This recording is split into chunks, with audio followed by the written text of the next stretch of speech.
what people should be doing right now, it doesn't even matter like what, and I guess I'm speaking to all the listeners, is it doesn't matter what you think you're going to get into.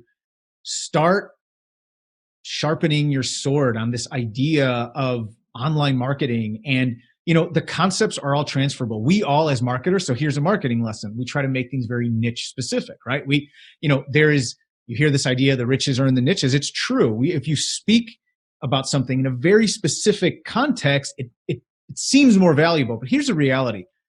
The Lego pieces are all the same. You got to know how to get leads, right? You got to know how to nurture them. You got to have you have to have your pipeline full of leads. You're going to have a certain amount that convert today, certain tomorrow, you got to nurture them. Got to have a good conversion rate. Got to have good follow-up. Marketing is marketing. Learn the skills. So that's what I'm saying is like, try different things. Watch free stuff. Listen to shows like this. Join join challenges. If they're free, it doesn't cost you anything. And even our e-commerce marketing one, our e-commerce challenge, you're gonna learn things that are e-commerce.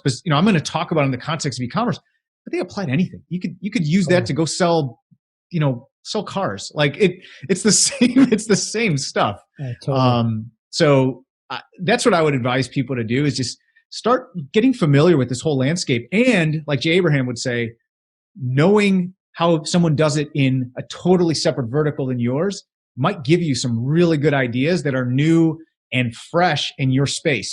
You're in real estate, but you see how e-commerce sellers do it online. Take an idea there and apply it in your real estate business and it'll blow up. It could blow up. Totally. That's amazing. I did that. I remember one time, I was trying to figure out a marketing play and I went to Google, if you ever heard of it, google.com. And I Googled the best Super Bowl commercials of all time. Okay. And I started to just watch the commercials, trying to get an idea of how to make one of those things relevant to what I was doing, but just the same theme of why that thing kicked off from, who's watching the Super Bowl? Hundreds of millions of people, right? Yeah, and yeah. The best one, like people love for some reason. So I start looking at it and being like, why did they love that? And then try to figure out how to take that theme that you're talking about and apply it to, let's say, online marketing, list building. If I'm going to be launching Server Detective and I need to do that, right? So yeah, there's going to be something, there's going to be some theme, and I got to figure out how to apply it. And the best part is you model it off of something that's working in a different industry. Awesome. They don't care because you're not competitive with them, right?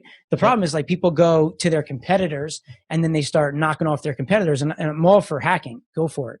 You need to know the competitive landscape and what they're doing, how they're pricing, what are they marketing? Is it working or not, to understand? But you really shouldn't be knocking off like your competitor. Like, you know what I mean?